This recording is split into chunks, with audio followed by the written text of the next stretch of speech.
bersama dengan Komisi 2 DPRD Provinsi Jawa Barat. Kalau misalnya pengen tahu keseruannya seperti apa, langsung aja yuk kita ngobrol-ngobrol bersama Kang Yun. Halo, selamat sore Kang Yun. Selamat sore Temia Damang, Alhamdulillah. Alhamdulillah. Yes, ini dia warga Jabar, kita barengan sama Bapak R. Yunandar Rukyadi Eka Perwira. Betul ya Pak ya? Betul. Dari fraksi PDI Perjuangan. Ya. Gimana Bapak sekarang sehat? Ya, ini hari-hari ini memang kita harus sehat ini. Masalahnya memang pandemik luar biasa. Walaupun dibandingkan sebelumnya kondisi kita mungkin terasa lebih enjoy begitu ya. Iya. Seakan-akan sebenarnya. Gitu. Coba lihat ke rumah sakit itu, waduh, hampir sama. Untungnya memang belum seperti puncaknya yang tahun lalu. Kita walaupun sekarang jumlah yang setiap harinya tuh lebih tinggi dari puncak yang kemarin di Kota Bandung bahkan di Jawa Barat, tapi rumah sakit masih di bawah 50% lah. Jadi, tapi bagaimanapun juga jangan tunggu sampai 100%. Jangan, gitu kan. jangan sampai. Jadi nomor satu tetap prokes. Prokes nomor yang satu. kedua juga harus booster kalau bisa. Yang sudah 2 kali, yang ketiga harus didorong juga. Yang belum ya cepat vaksinasi. Begitu. Kalau booster itu kan dari jarak vaksin kedua, ketiganya tuh 6 bulan ya? Ya, kalau dari sudah 2 kali, maka dia 6 bulan setelahnya baru boleh begitu. Tapi kalau yang 1 kali, nah ini harus dihitung. Ya tetap sebulan setelahnya, atau kalau dia lewat 6 bulan, dia harus mulai dari awal lagi. Oh gitu? Ya, nggak boleh. Jadi dia bisa jadi bukan 2 kali, tapi 3 kali dihitungnya yang kedua itu begitu. Oh gitu? Ya aku baru tahu loh Pak. Untung dikasih tahu. Jadi harus buat warga Jabar nih harus cepet-cepet langsung booster setelah 6 bulan ya. 6 bulan dari vaksin yang kedua. Nah, ngomong-ngomong soal ini ya, apa namanya, COVID yang udah melanda nih, katanya juga lagi naik. Ini juga kita pengen ngobrol-ngobrol ke pembahasan utama nih Pak nih. Untuk BPA ini di bagian Komisi 2 DPRD Provinsi Jawa Barat ini sebenarnya Bapak ngurus apa aja nih? Apalagi kan sekarang pandemi ya kan? Iya. Yang Bapak urusin apa aja sekarang nih Ya Pak? sebenarnya yang asik-asik aja ya. Nah, itu dong. Ini soalnya urusannya dengan perut masyarakat. Jadi kebanyakan kita ngurus ekonomi, tapi memang luas sekali bidangnya.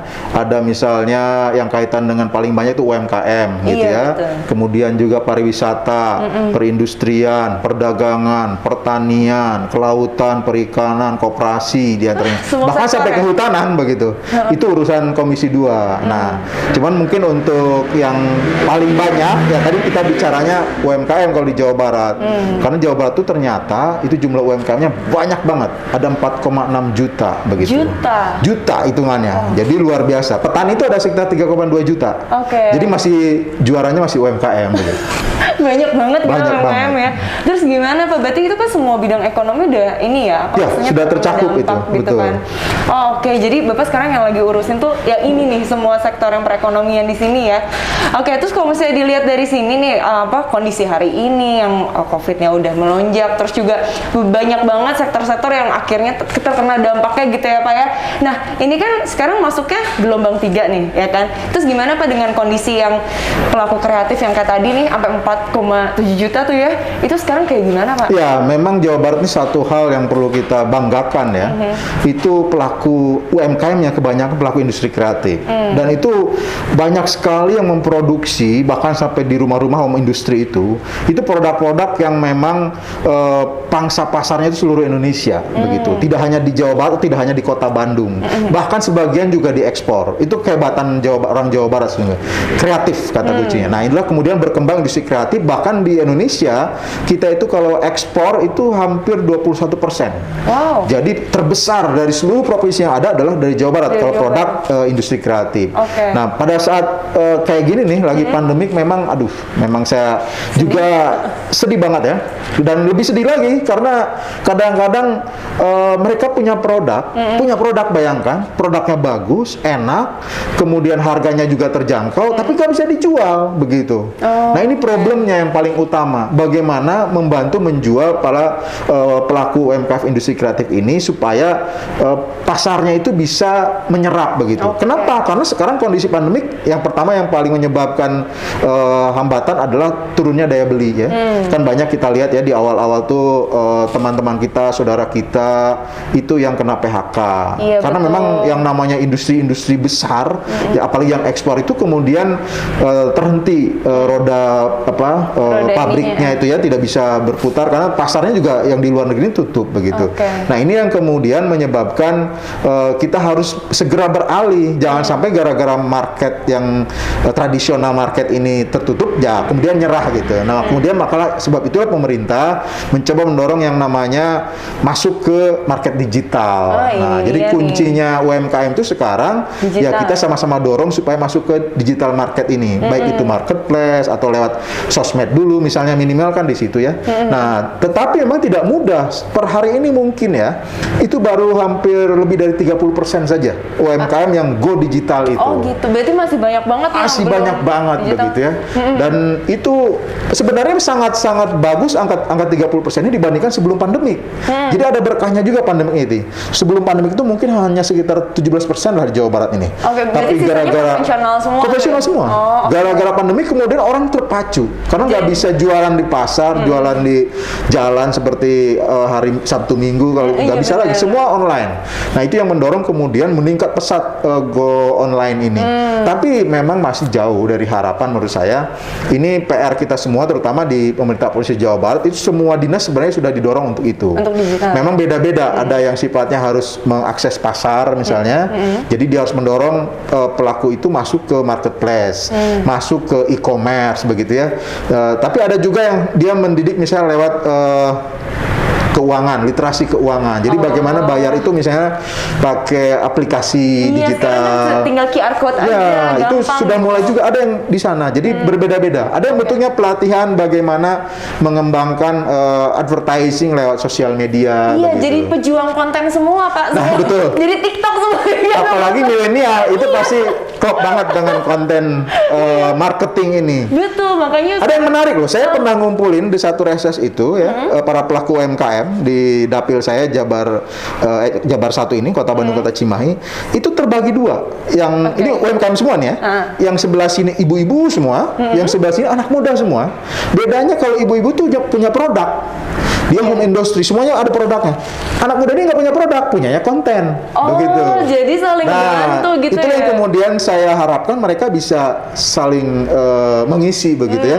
Ya ibu-ibunya belajar memasarkan produk online lewat anak muda ini, terutama untuk kontennya lewat sosmed. Iya, betul. Anak muda yang nggak punya produk ya jualin lah tolong produk emak-emaknya ini begitu. Jadi itu sebenarnya sangat banyak sekali. Bahkan menurut data nasional itu pelaku UMKM kita 60% lebih itu ibu-ibu, perempuan. 60% ibu-ibu. Perempuan, iya. Tapi Bapak jangan salah loh. Jadi waktu pas awal-awal pandemi nih ya, tahun 2020, saya sampai jualan dessert Pak di rumah.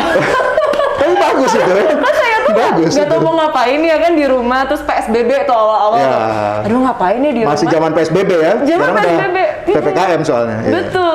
Zaman PSBB tuh kan bener-bener pokoknya kita lagi takut, lagi apa segala macam, lu di rumah aja. Bingung saya mau ngapain. Akhirnya saya jualan dessert pas 10 ribuan waktu itu. Bagus. Akhirnya bikin di rumah. Karena bener-bener nggak tahu mau ngapain, dan sekarang ternyata orang-orang tuh udah pada aware gitu bahwa kalau misalnya kita punya jualan di rumah pun masih bisa kita jual di sosmed kayak gitu, di online atau enggak di e-commerce. Itu welcome to ekonomi digital begitu. Jadi semuanya, bahkan nanti ke depan mungkin makanannya juga digital. Jangan dong. Gimana dong? Ya kan ada metaverse. Apa coba di metaverse kan kita nggak bisa jualan kecuali dia jadi, bahkan kalau nggak salah McDonald tuh ya, kalau mau sebut merek, dia mau buka metaverse begitu.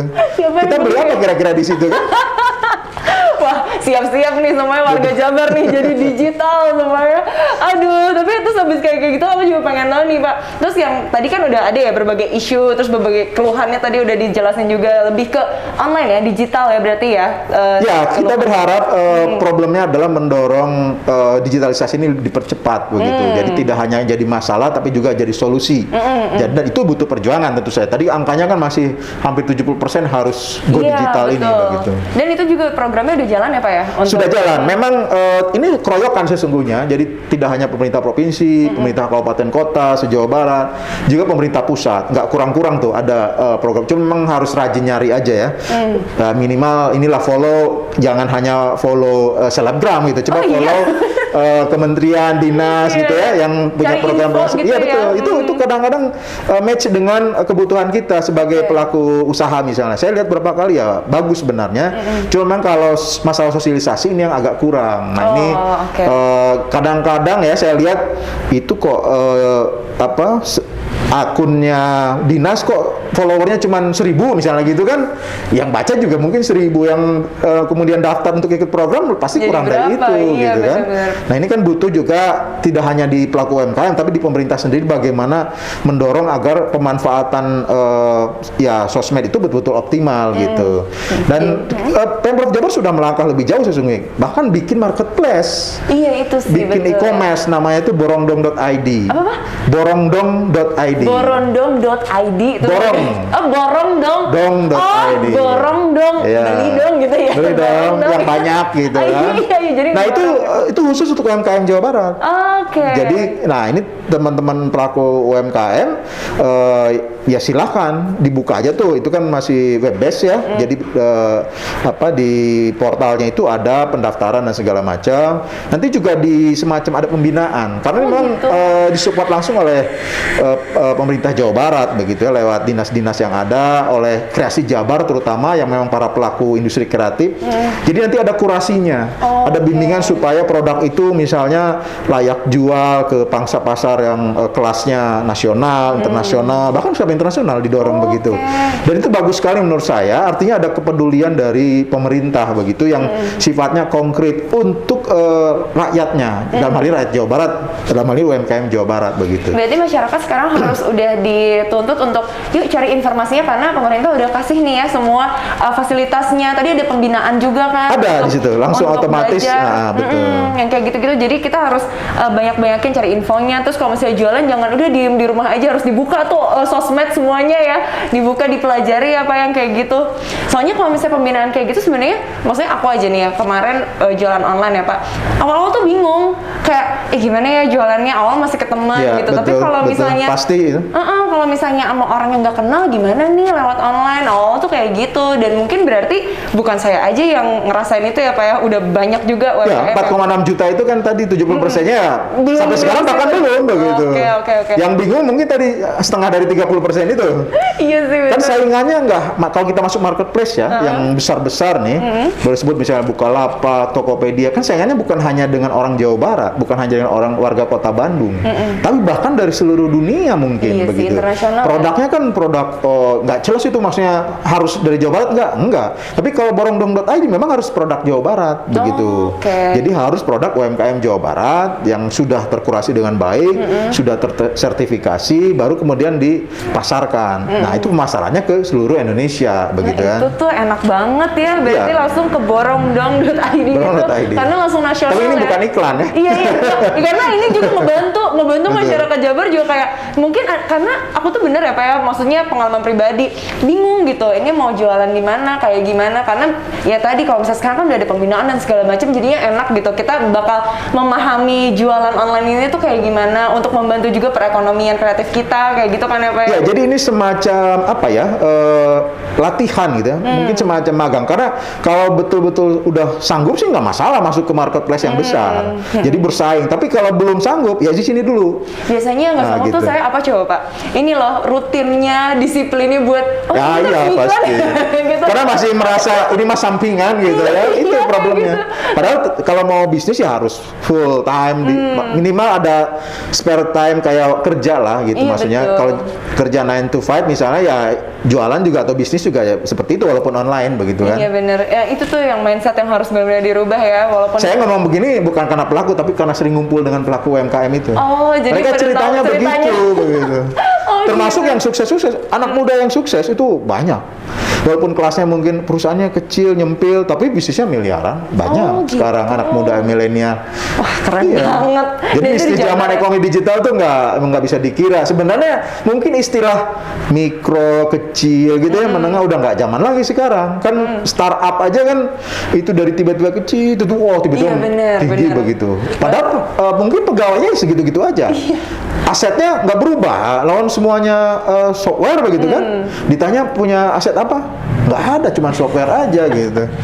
Tapi ternyata nilainya bisa triliunan kalau sekarang. Begitu. Wow, wah emang keren banget ini ya. Ternyata pelaku kreatif juga maksudnya kitanya harus apa namanya disiplin juga. Kitanya harus benar-benar rutin yang kayak oh iya kalau misalnya mau jualan online oke, berarti kayak tadi ya kalau misalnya 9 to 5 kerja ini juga sama sebenarnya kayak gitu ya. Betul. Berarti Cuma memang jam kerjanya biasanya beda. Iya benar-benar. Ya milenial saya lihat ya kerjanya boleh lah misalnya mulai malam gitu ya. Begadang ya berarti.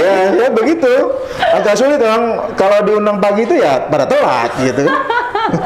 Tapi ya namanya juga anak muda. Tapi yang penting kan sukses ya Betul, kan. Yang betul. penting ada perjuangannya, ada prosesnya gitu loh bahwa dia memang ingin sukses, ada tujuannya. Dan itu Jadi juga bukan karena mager gitu Iya, loh. benar-benar. Berarti itu juga ngebantu roda perekonomian juga ya. Betul. Wah, itu sangat banget. Jadi memang sekarang nilai ekonomi digital itu sudah hampir mungkin mendekati 200 triliunan begitu ya. Dan itu di Jawa Barat ya maksudnya. Dan itu sesuatu yang menurut saya ya pada saatnya nanti suatu saat di depan ya itu akan dominan begitu. Karena kalau kita lihat negara maju saja sebenarnya sebelum masa ekonomi digital ini di Amerika misalnya dulu zaman kita masih pakai Windows begitu ya.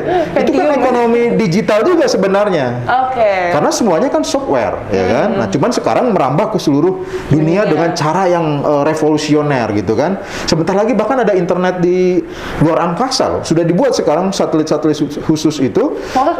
Ya intinya kita sudah bicara nanti perekonomian itu bukan perekonomian global lagi, tapi perekonomian seluruh tata surya begitu misalnya. Iya. Oh gitu, saya baru tahu loh Pak. Ini ada Di Dubai Expo kemarin, yang di Dubai itu yang Pak Gubernur datang ke sana bersama Bu Atalia itu disebutkan Cina itu akan membangun pangkalan di bulan tahun 2035. pangkalan di bulan. Iya, bukan pangkalan untuk mangkal Gojek ya. Jadi bisa jadi ya. Yang paling mungkin katanya sih untuk bisnis ya, untuk bisnis tadi kelasnya bukan internasional kan, berarti kan universe begitu Iya, ya. betul, Itu universe. untuk mencari bahan-bahan tambang gitu Oh, kan. jadi dari mungkin Dari planet luar angkasa, lain ya segala dari macam. asteroid dan itu bicara perekonomian. Jadi kalau kita masih bicara perekonomian digital pun belum gitu ya. Sementara orang sudah mendigitalkan bisnis luar angkasa ya. Kita ketinggalan berarti Ketinggalannya ya. itu agak jauh gitu, jauh. Iya betul, makanya kita harus kejar nih. Nah, saya berharap milenial ini ya, generasi milenial yang terdepan lah sekarang. Iya dong. Sudah saatnya dan bahkan jumlahnya pun ya, kalau sensus BPS itu saya lihat paling banyak sebenarnya. Di sini ya? Di Jawa Barat. Di Jawa Barat. Iya, paling banyak itu generasi milenial. Jadi kalau misalnya masih merasa belum waktunya, salah menurut saya. Sudah Iya, saatnya paling depan gitu. Iya betul.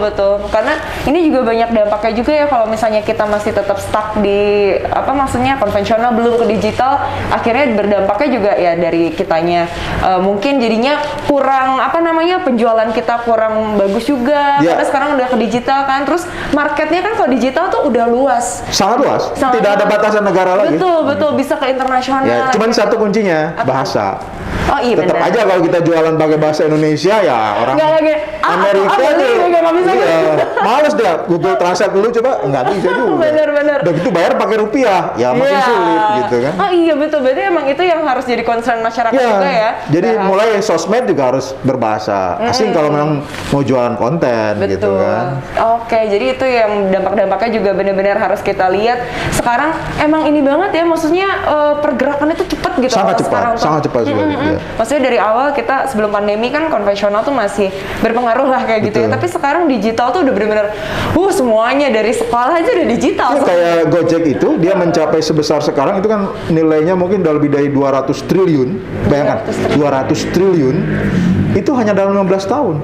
Wow, 15 Gitu. tahun. Iya, 200 triliun dulu 15 tahun buka warung aja. Itu dia. Gitu kan? Bener. Ini bisa. Belum yang berikutnya udah nyusul tuh kan? Iya. Traveloka, kemudian banyak sekali lah. Aplikasi ya, Banyak semuanya ya. startup Indonesia itu. Ini Indonesia kita bicara ya, bukan dunia. Belum dunia, Belum ya. dunia gitu. Tapi memang Indonesia terutama di kota-kota besarnya itu sekarang merupakan surganya startup ya. Oke. Jadi banyak sekali startup tuh. Jadi bukan kita nggak ngelihat lagi.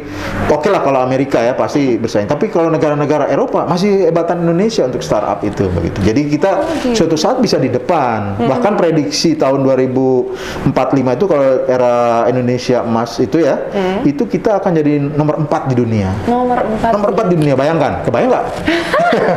Wow, kayak Berarti kayak posisi Jepang sekarang lah gitu. Iya. Gitu. Oke, wah banyak info terbaru nih, aku diupdate nih sama Kang Yun nih, ya ampun.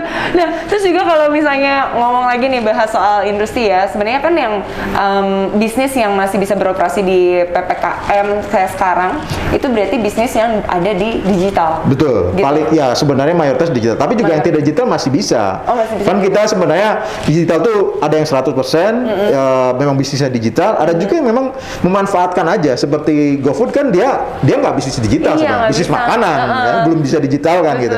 Tapi bisa terbantu begitu Oke. kan. Bahkan yang tidak ada hubungan dengan GoFood bisa kita bantu, kita yang daftarin sebenarnya. Iya sih bener Gitu. ya. Jadinya semua terdaftar, terus jadi masyarakat pun masih bisa beli, Ya. gitu kan ya. Dan memang ya menurut saya pada akhirnya banyak hal yang tidak bisa digitalkan, kayak bisnis yang memang harus ketemu ya, banyak hal pelayanan pijat misalnya kan. Iya, yang seperti Nggak itu. mungkin kan lah gimana gitu ya. tuh? Gimana pijat digital? Coba pencet yang sebelah kiri bahunya Iya, gitu kan gitu nggak ya. mungkin. Ini memang harus ada solusinya ke depan nanti, apakah diganti dengan alat khusus tapi bisa digerakkan dari jarak jauh begitu. Mungkin Berarti suatu kita saat di depan. ngobrolin kalau jatuh ke sana ngobrolin soal ini robotik ya semuanya. Robotik, betul sekali. Jadinya sekarang tuh udah serba Ya. canggih. Itulah gitu. Industrial 4.0 tuh. Orang kan Gitu, sering robotik. bicara ini Industrial 4.0 teh naon. Nah, itu sebenarnya di situ. Jadi semua itu terhubung dengan konsep digitalisasi terutama internet. Jadi Oke. saya lagi di sini nih. Nanti kan mau pulang misalnya habis ini, itu saya di sini bisa ngerakin sampai rumah saya pengen makan, saya masak nasi dari sini begitu. Wah, udah canggih semuanya. Itu 4.0 Ada yang udah lebih canggih lagi sekarang di Jerman, di Jepang tuh udah 5.0. 5.0. Oke. Kalau dijelasin saya juga belum bisa. Soalnya itu udah canggih banget ya. Mati lampu gini, Pak. udah udah nggak lagi, udah nggak ngapa-ngapain dah.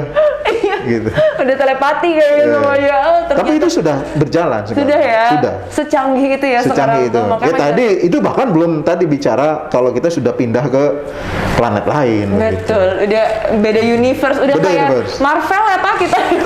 Banyak universe-nya gitu.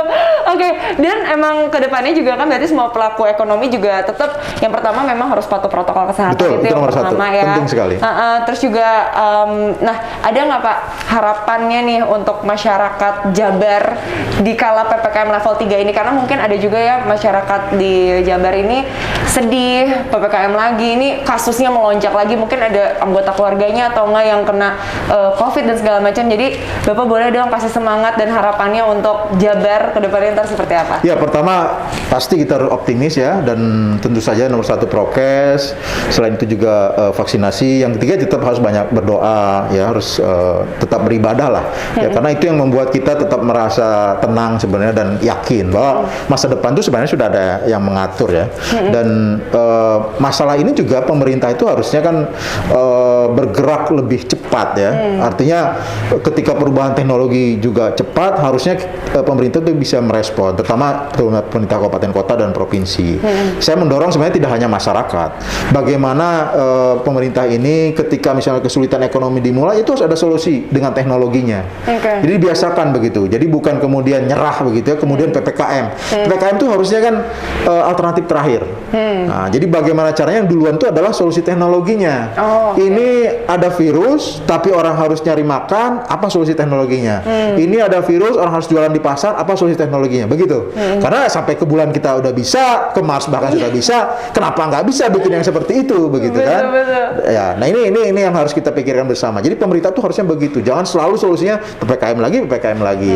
Nah, saya melihat seperti misalnya isolasi terpusat ya, itu sebenarnya salah satu solusi supaya orang tidak perlu masuk ke wilayah PPKM yang terlalu strict. Kenapa? Kalau PPKM terlalu strict, itu kan artinya tidak hanya orang yang sakit, orang yang sehat pun harus di lockdown, harus diisolasi. Tapi kalau isolasi terpusat, itu berarti hanya yang sakit dan cenderung akan sakit. Maksudnya kira-kira ini karena pernah dekat dengan si A, KTP-an ya pasti, gitu kan? Nah, itu pasti harusnya masuk ke ke sana. Sehingga sisanya yang di luar ini yang memang tidak akan yang masih jauh dari kontaminasi virus itu begitu. Itu logika itu harusnya dikembangkan dari awal. Jadi bukan udah tungguin aja lah nanti kan kita lihat berapa perharinya, nggak begitu gitu. Harusnya ada satu kena, nah ini di lingkarannya langsung masuk isolasi begitu. Jangan satu kena, alhamdulillah masih satu, dua kena masih dua, udah 1000 masih 1000 katanya. Nanti puncaknya masih jauh ya kan, salah cara berpikirnya. Sekarang kan ini Pak, kita kan budaya untung cuma satu, untung cuma 2, ntar udah 1000 ya masih untung lah cuma 1000 yang kita nggak kena, aduh itu yang harus diganti ya Pak ya jadinya ya. Iya karena saya sering pemerintah tuh bilang ya hari ini kita masih bor bed occupation ratio-nya masih 47%, itu masih di bawah standar WHO 60%. Ya masa harus kita tunggu sampai standar WHO terlewati begitu kan? Harusnya bicaranya ini kita sudah 40%, kita harus berketat prokes. Kebijakan kami adalah silakan ini dibuka isolasi terpusat di sini yang merasa KTP-an segera masuk, yang dekat dengan yang KTP-an silakan masuk dulu, itu gratis begitu misalnya begitu. Nah berarti itu juga dari kesadaran masyarakatnya juga harus iya, tapi kan pemerintahnya harus banyak bicara dengan sosialisasi ya. Begitu. Betul. Jadi mengedukasi, jangan misalnya ya sekarang di rumah aja tapi pemerintahnya kadituka dia gitu kan. Bikin acara itu, bikin acara ini ya gimana kan? Sulit juga gitu. Oke, dan berarti kedepannya juga Bapak Kang Nion juga ini pengen semua masyarakat juga prokesnya dijaga, itu nomor satu, prokes ya. Tetap. Jadi karena emang sekarang tuh kan kemarin tuh kita sempat agak-agak longgar tuh ya, agak-agak longgar. Jadi mungkin ada yang suka lupa lah masker segala macam. Jadi sekarang memang ditekankan lagi prokesnya, cuci tangannya, terus juga physical distancing kayak gitu ya. Ya, itu standar prokes ya di antaranya itu. Oke. Terus kalau misalnya untuk masyarakat nih yang pengen tahu kegiatan di pemerintah apa segala macam, itu langsung ke Instagram aja, ada di sosial media ya Pak? Ya, sekarang semuanya sudah di sosial media kan. Jadi ada Instagram, ada YouTube yang punya pemerintah provinsi ya, itu silahkan. Jadi jangan hanya follow punyanya Kang Emil gitu loh. Banyak nih yang lain juga yang punya program-program yang bisa jadi bermanfaat begitu ya. Terutama tadi kalau perekonomian, followlah dinas-dinas mitra Komisi 2, ada Dinas Koperasi Usaha Kecil, Dinas Pariwisata, Dinas Perindustrian Perdagangan, Dinas Peternakan, Kehutanan, Perkebunan begitu ya, Kelautan Perikanan, Tanaman Pangan dan lain-lain. Nah, silahkan. Saya yakin itu ada program. Contohnya misalnya yang paling terkenal program petani milenial. Nah, itu tuh ada di Pemprov Jabar. Tinggal gaduh kahoyong saja lah istilahnya. Bener gitu. sih gitu ya. Gitu. Kitanya harus mau gitu, harus belajar gitu karena pemerintah semuanya udah jangan mager terus gitu. Iya Bang, enggak sekarang jadi kaum rebahan Pak. Kaum rebahan ini buka-buka TikTok gitu. Mungkin sekarang masyarakatnya juga harus proaktif juga ya untuk cari-cari informasi karena pemerintah sudah menyiapkan dan memfasilitasi untuk semuanya informasi, update segala macam ya. Apalagi tadi ada petani milenial. Ya itu program salah satu programnya. Nanti kita bisa bicara lebih banyak lagi soal program-program unggulan Jawa Barat mungkin di kesempatan berikutnya. Betul. Dan ini penting karena memang harusnya bisa dimanfaatkan oleh semua, terutama anak-anak muda ya, yang saat ini mungkin masih bingung, aduh saya mau ngapain gitu ya, iya, atau cari cuan nih cita-citanya apa gitu, atau ini gimana caranya keluar dari tadi rebahan terus ini gimana gitu ya. Walaupun boleh rebahan, tapi harus jelas bisnisnya. Iya gitu. benar, dijalanin bisnisnya jadi rebahannya nggak cuma kayak gitu ya. Iya, sekarang kan digital bisa sambil rebahan gitu kan. Yang penting sudah jalan dulu berputar. Nah, jadi kalau dibilang kamu rebahan aja itu nggak zaman sekarang. Iya. Cuannya berapa gitu? Itu dia. Pertanyaannya. Tenang aja, rebahan juga, ada cuan gitu. Emang ya sekarang udah zamannya digital. Terima kasih loh Kang Nion udah Kang Nion udah ngobrol-ngobrol bareng tadi, informasinya menarik banget. Saya juga baru tahu, jadi kayak saya kayak ada ya kayak gini. Lumayan kan buat keluarga di rumah bisa di sharing, bisa untuk sosialisasi segala macamnya, kita bisa ngobrol-ngobrol kayak gini. Seneng banget, terima kasih. Sama-sama, terima kasih Haturun dan juga pemirsa semua. Ya, Oke, kalau masih kayak gitu warga Jabar, itu tadi ngobrol-ngobrol bareng Kang Nion. Keseruan tadi kita, semoga bermanfaat untuk kamu, dan kalau masih kayak gitu sampai jumpa di episode berikutnya. Bye bye.